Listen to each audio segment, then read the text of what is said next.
আসসালামু আলাইকুম রহমতুল্লাহি ওবরকাতুহ। সম্মানিত দর্শক, মায়ানমারের রাখাইন রাজ্যে এই মুহূর্তে যে বিদ্রোহী গোষ্ঠী বেশিরভাগ এলাকার উপর তাদের কর্তৃত্ব বজায় রেখেছে, এই গোষ্ঠীটিকে সাহায্য করার জন্য অথবা ওই অঞ্চলে যারা বসবাস করছে এখনো পর্যন্ত, যারা খুবই খারাপ অবস্থার মধ্যে রয়েছে, রোহিঙ্গা এবং বৌদ্ধ সম্প্রদায়ের যারা লোকজন, যারা মায়ানমারের যে অভ্যন্তরীণ যুদ্ধ সংঘাত এই আরাকান রাজ্যে এর ফলে ক্ষতিগ্রস্ত হয়েছে, তাদেরকে মানবিক সহযোগিতা দেওয়ার জন্য বাংলাদেশের ভেতর দিয়ে জাতিসংঘের ত্রাণ সামগ্রী নির্বিঘ্নে নিরাপদে ওখানে পৌঁছানোর জন্য যে একটা রাস্তা দরকার, সেই রাস্তাটাকে বলা হচ্ছে মানবিক করিডর। আজকের দিন পর্যন্ত যে বক্তব্য, সেটা হলো সরকার বিষয়টি নীতিগতভাবে সিদ্ধান্ত নিয়েছে যে এই করিডর দেয়া হবে,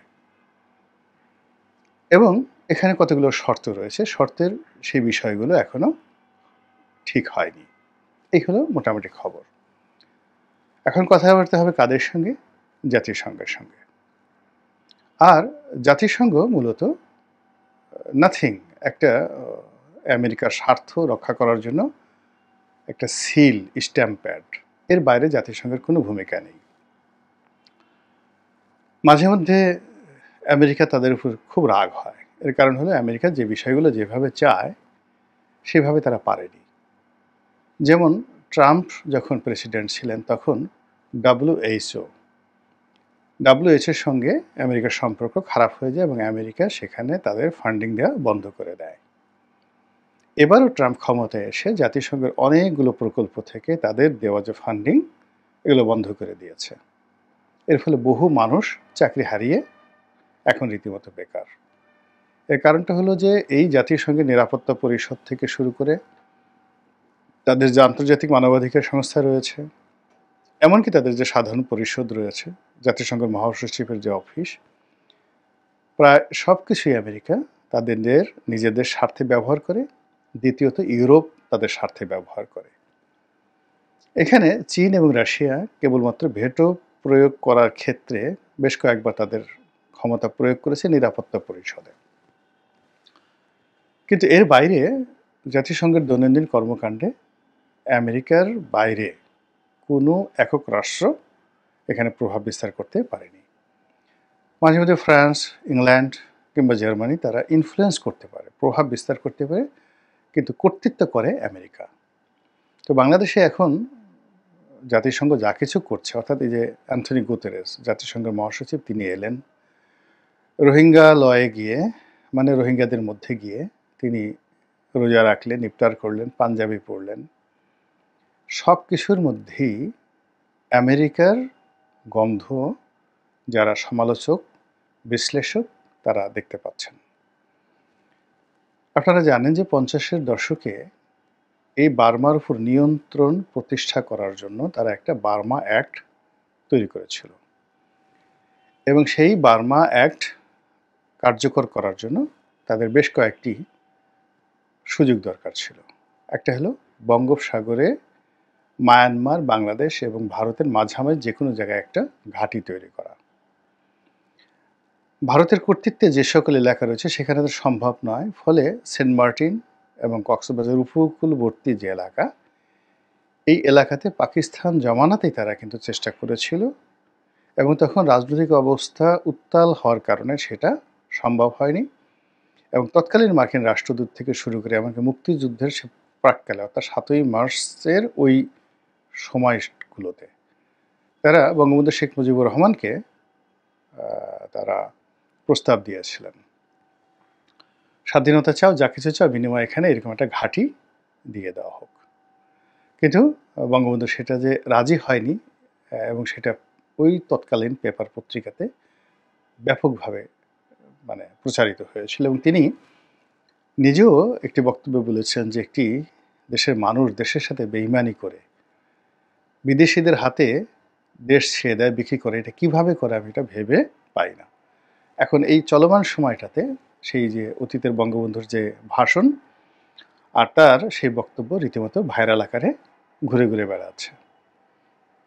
আর শেখ হাসিনার গত ২-৩ বছরের যে বক্তব্য, অর্থাৎ ২০২২ সন থেকে পিটার ডি হার্ট যেদিন থেকে এলেন, ডোনাল্ড লু যে সময় বাংলাদেশে পরিচালিত হলেন এবং ইমরান খানের ক্ষমতা যখন চলে গেল, তখন থেকে অনবরত শেখ হাসিনা অনেকবার বলেছেন যে তাকে উচ্ছেদ করার জন্য আমেরিকা এখানে সর্বোচ্চ চেষ্টা করছে এবং আমেরিকা তার কাছে যে জিনিসগুলো চাচ্ছে, সেন্ট মার্টিন দ্বীপ চাচ্ছে।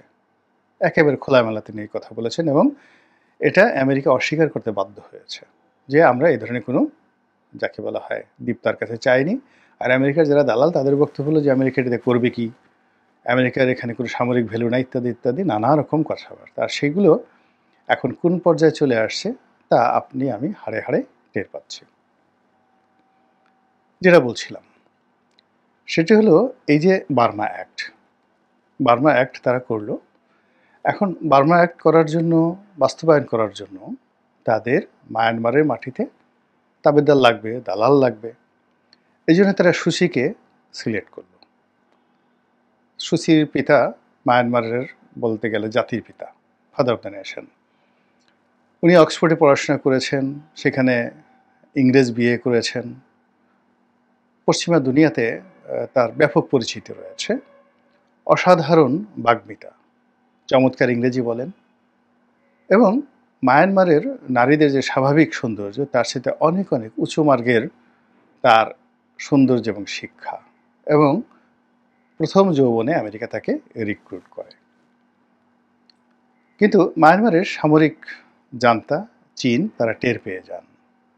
ফলে একেবারে প্রথম দিন থেকেই তাদের সর্বোচ্চ শক্তি তারা এই অং সান সুচির বিরুদ্ধে ব্যবহার করতে থাকে, তাকে দাঁড়াতে দেয় না। এবং সুচি আমেরিকার সমর্থন নিয়ে ব্যাপক জনসমর্থন তিনি লাভ করেন। লাভ করার পরেও তাকে গৃহবন্দী করা হয়, প্রায় ২০ বছর তিনি এই অবস্থাতেই ছিলেন। আমেরিকা তাকে নোবেল পুরস্কার দিয়েছে, সব কিছু করেছে, কিন্তু হয়নি।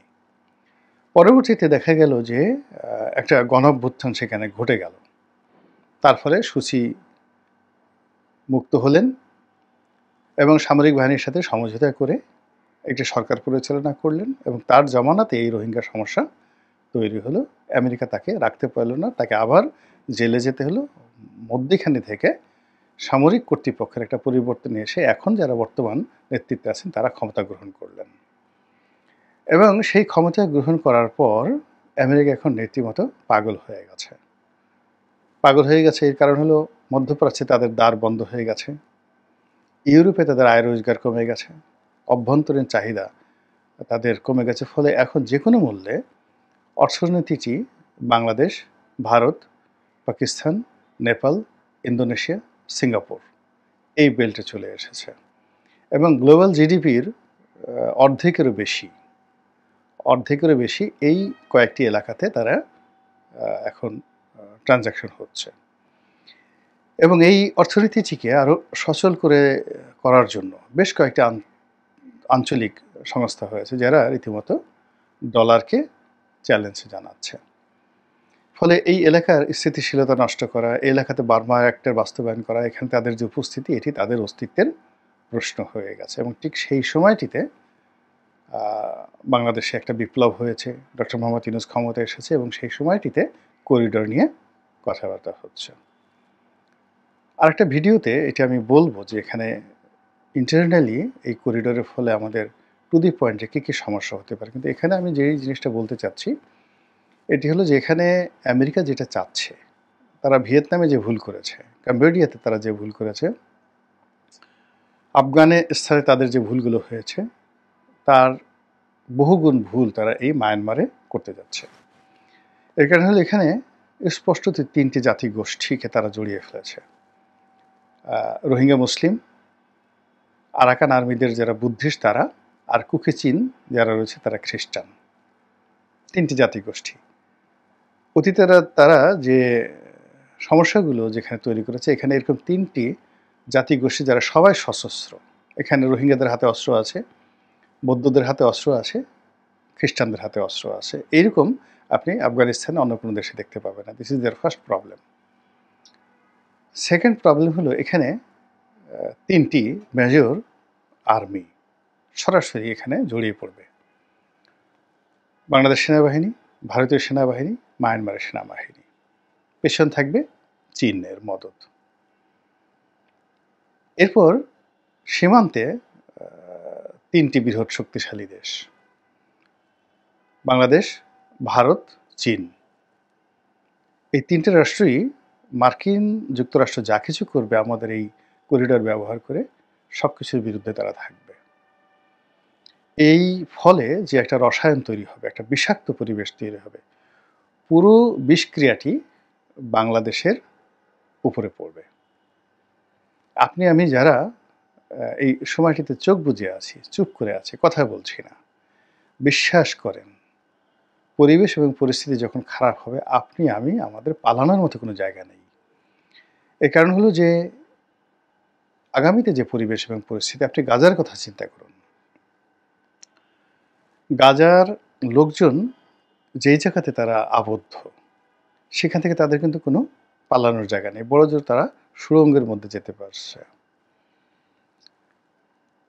এবং পুরো ফিলিস্তিনি যদি এলাকা যদি আপনি ধরেন, তো সেখানে হয়তো তাদের জর্ডান আছে, তারপর তাদের সঙ্গে কুয়েত আছে, মিশর আছে, কিন্তু গাজার যে জায়গাটুকু সেই জায়গাতে তাদের পালানোর মতো কোনো জায়গা নেই, ফলে অঘরে প্রাণ হারাচ্ছে। আমাদের পুরো বাংলাদেশ যদি দেখেন, চারিদিক থেকেই যদি দেখেন, একদিকে সমুদ্র, অন্যদিকে মায়ানমার, আর 3 দিকে ভারত বেষ্টিত। তো এখন মায়ানমারের সাথে আপনার গণ্ডগোল, ভারতের সাথে গণ্ডগোল, আপনি যাবেন কোথায় বলেন? প্লেনটাই তো আপনি উড়াতে পারবেন না বাংলাদেশ থেকে। ব্যবসা বাণিজ্য, খাওয়া দাওয়া থেকে শুরু করে মানে জীবনের কোনো একটা জায়গাতে তো আমাদের স্বয়ংসম্পূর্ণতা নেই। আমরা যেভাবে খাবার খাই, চাল খাই, এত অধিক পরিমাণ চাল পৃথিবীর কোনো দেশে খায় না। ফলে যখন আমাদের বাম্পার ফলন হয় প্রকৃতিতে, চাল উদ্বৃত্ত থাকে, আর ফলন যখন না হয় সারা দুনিয়া থেকে আমরা চাল আনি এবং চালের মার্কেট তছনছ করে দেই। একইভাবে আমরা যেভাবে গম খাই, অর্থাৎ আমাদের খাদ্যের মধ্যে 5 to 10% থাকে ডাল, মাছ, মাংস, প্রোটিন, অন্যান্য যে জিনিসগুলো, আর 90 to 95% ভাত থাকে। এর সঙ্গে আমরা পেঁয়াজ, আদা, মরিচ, মানে আমাদের দৈনন্দিন যে জিনিসগুলো লাগে, একটি আইটেম আমরা স্বয়ংসম্পূর্ণ নই। অনেকে বলে আমরা ডিমে স্বয়ংসম্পূর্ণ হয়েছি, তারপরে মুরগিতে স্বয়ংসম্পূর্ণ হয়েছি, কিন্তু ডিমের জন্য বা মুরগির জন্য যে খাদ্য, ওষুধ, সেগুলোকে আমরা তৈরি করতে পারছি? কিংবা আমরা যে বছর বাম্পার ফলন হলো, এখন পুরোটাই তো আমাদের যে বীজের জন্য আমাদেরকে চীনের প্রতি নির্ভর করতে হচ্ছে। আমাদের নিজস্ব আগে যেভাবে, আজ থেকে ধরেন 40 বছর আগে 100% আমাদের যে ধানের যে বীজগুলো, আউশ, আমন, বোরো, ইরি, এই পুরোটাই আমরা নিজেরা তৈরি করতাম। এখন আমাদের সেইটা না, বাজার থেকে আমরা বীজ ধান কিনি এবং এগুলো আমদানিকৃত। এখন কিভাবে আপনি এই জিনিসগুলো সামাল দেবেন সব মিলিয়ে? তো যার জন্য এই যে একটা করিডর, এটা একটা করিডর না হয় আমার কাছে মনে হচ্ছে এটা মৃত্যুর কূপ।